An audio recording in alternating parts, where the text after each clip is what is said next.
Hey guys, it's Batsy here. So I'm sure as you've noticed, today is Saturday, and I don't have an honest deck profile for the Harpies yet, and that's because we ran into some technical difficulties. Why parody? No funny! So I do apologize for that. Instead, I wanted to go ahead and push up my Red Eyes deck profile. Now, it's one of the 60 card variants. I just thought that'd be fun, and these just seem to work better with 60 cards for some reason. Every single Japanese one I've seen has had 60 cards in it for some reason or another.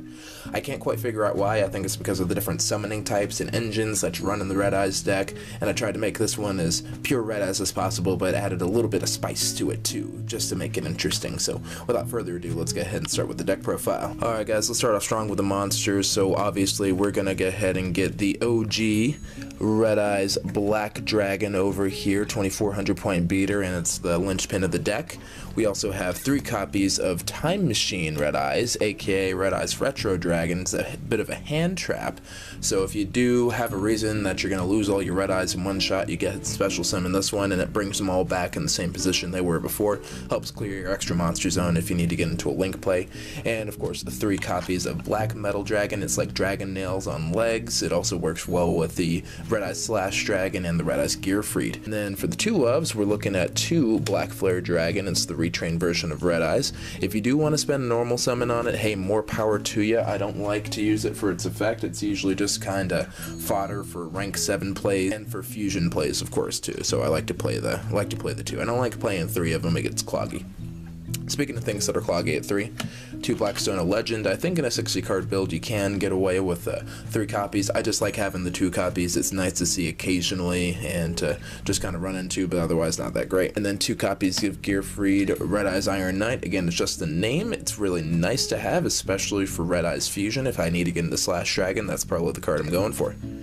And then 2 copies of Red Eyes Baby Dragon. This one's actually kind of amazing. It gets you into a Red Eyes on a turn, and it gives you a monster to set after you've done a first turn fusion and can't do too much else. And then also, of course, for the last of the Red Eyes monsters, we're doing 1 Meteor Red Eyes Impact and 1 Red Eyes Darkness Metal Dragon. Darkness Metal is still amazing. I really wish this card saw more play. And Meteor, of course, actually just kind of helps your Red Eyes monsters not be destroyed.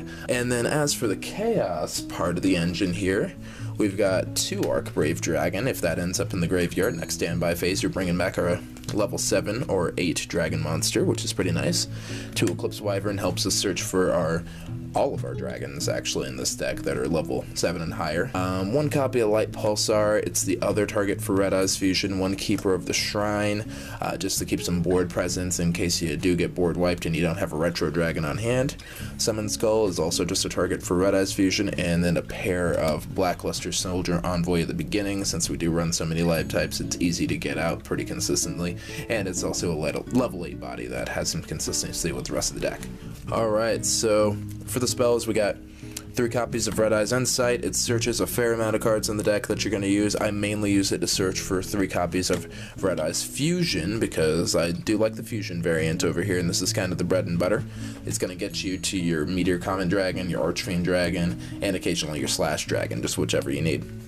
3 copies of Return of the Dragon Lords. It's basically Monster Reborn on steroids, so you pick a level 7 or a level 8 dragon monster in your graveyard, bring it back, and then you can also banish this card out of the graveyard to protect them from destruction, so helps you keep that board presence. 2 copies of Cosmic Cyclone, just because Dracos are a thing. 2 copies of Ruins of the Divine Dragon Lords. Since we can't have 3 skill drains, this is the next best thing. Also, it's a spell card, so you don't have to wait a turn. And then, of course, 2 copies of Dragon Shrine, which is actually pretty nice just for getting bodies in the graveyard, like Arc Brave Dragon and Red Eyes and things like that to set up for your Blacklist or Soldier plays. 2 copies of Lure of Darkness. 2 copies of Cards of the Red. They're just the draw engines over here. I've been playing 2 and 2. I'm going to probably cut the second Cards of the Red to put in a 3rd Allure, but it's just nice to have the extra draw. And for the 1-ofs, 1 Claw of Heremos because of the extra deck, 1 Soul Charge because it's busted, and then 1 Monster Reborn because it's back to 1. And of course for the traps, running 2 ofs for basically everything, so 2 copies of Solemn Strike, hand traps are still real, and then special summons on your opponent's side of the field are still real, so you want to go ahead and slow your opponent down as much as possible in this deck so you can go ahead and get to your win condition faster. 2 copies of Dimensional Barrier, which is really nice. I think it's a little underrated nowadays just because it doesn't deal with link monsters, but sometimes your opponent just can't really make a link monster that's going to be of any consequence. So it's not a bad card to go into. And 2 copies of Red Eye Spirit, a Red Eye specific monster reborn that doesn't stick around on the field there, so kind of in a trap form. The neat thing about it is it doesn't specify just the normal Red Eyes monsters, so it works on Slash Dragon, it works on Red Eyes Flare Metal Dragon, it works on Darkness Metal Dragon, that sort of thing. Pretty much everything with Red Eyes in its name, which is pretty neat. 2 of the new Red Eyes Fang with Chain. Major shoutouts to my boy DM81 for getting me the second Red Eyes Fang with Chain over here. He actually pulled one in our pack battle, and you know what? Because he's such a good guy, he's like, you know what? I'm gonna go ahead and kick this to you, Ace of Bats, because you're just so awesome. And you know, just major shoutouts. If you haven't checked out his channel, I got a link in the description box below. Subscribe if you haven't. He does these fun pack battles. He's just a good guy. He's genuine, and you know, he's really cool to watch. So check him out. But anyways, we got those over there just to go ahead and add a little extra damage on the board, and then also give Slash Dragon some more ammunition. 2 Heavy Storm Duster, just because I don't like back row. Back row really interferes with this deck. And then 1 copy of Return of the Red Eyes is kind of like a themed Call of the Haunted that's searchable. So that's actually really nice, searchable off of Red Eyes Insight, which is really cool too. So you activate it, then once per turn you can go ahead and pick up one of those Red Eyes monsters out of your graveyard. That's a normal monster, so the Flare or the regular Red Eyes Dragon, and go ahead and special summon them back. Neat thing about it is, if it explodes, then you can go ahead and pick up any Red Eyes monster out of the graveyard, aside from Red Eyes Black Chick, of course, but we all know that's not an archetype anymore, so there's that. And last, but certainly not least, let's go ahead and talk about the extra deck monster cards. I do have 1 copy of Galaxy Stealth Dragon. It's kind of like Queen Dragon de Jin. You just go ahead and detach an XYZ material from the card, special summon a Dragon-type monster from your hand, which is pretty nice, and then you can also protect other Galaxy monsters from being destroyed. It's a Dragon-type, it requires 2 level 4 dragon monsters, so it's going to be your Retro Dragon and your Keeper of the Shrine, which is pretty neat. Those recur fairly frequently, so it's easy to get on the board just to get a little bit more board presence, so that's always nice. 1 Photon Strike Bouncer. I run into situations where I'll have the Summon Skull and / or the Light Pulsar on top of the regular Red Eyes Meteor Dragon occasionally. They're just on the board, so overlay into this, you can protect yourself from some monster effects and then burn your opponent for 1,000 each, so it helps with the win condition there. 1 number 11 Big Eye. If you snatch a Link monster, you put it in the main monster zone, helps open up some more zones so you don't have to rely on it so hard yourself. Gaia Dragon the Thunder Charger, just a generic rank 7 that does some piercing occasionally you need it. I've probably used it once against Ghost Tricks, it was nice, and then that was about it, so left it in there. Then 2 copies of Red Eyes Flare Metal Dragon. I used to have 3. I decided to go ahead and cut it down to 2 just because I never ended up making the 3rd one. If you make 2 of these things, you're pretty much in victory condition anyway, so you're in a pretty good spot there. And then, of course, we got 1 copy of number 62 Galaxy Eyes Prime Photon Dragon, just for a little bit more damage and to go ahead and get a little bit of a janky win condition in there. Then we got 1 copy of Red Eyes Black Sword Dragon. That is your target for Claw of Hermos, which is actually pretty cool too.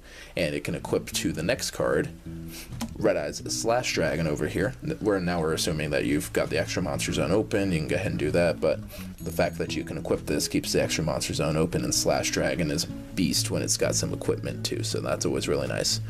2 copies of Meteor Comet Black Dragon, so when this one hits the board, you can go ahead and pick out any Red Eyes monster out of the old deck over there, dump it into the graveyard, and do some burn. And then last of the fusions, Archfiend Black Skull Dragon. Shoutouts to my boy Stark for hooking me up with the ulti copy of this one over here. But what this one does is actually kind of got Armada's power on top of being able to do some serious burn damage after it destroys something at the end of the battle phase, shuffles it back in. That's pretty neat. And then, as we're talking about Link monsters, keeping it simple, 1 Link Spider just to open up zones, Underclock Taker over here if you got 2 effect monsters, again just to open up some zones, and 1 Decode Talker because it's the best generic Link 3 that we have as we speak, so just something to keep in mind there. So, made the deck profile pretty basic. This is certainly not going to gonna win you any YCSs. Not as of yet. I think gotta change the trap card balance a little bit too. Maybe add a little more draw power, maybe add a little bit of mill power. But then I think it actually can be a very dangerous and powerful deck too. So it'll probably steal a couple local wins here and there, just something to keep in mind.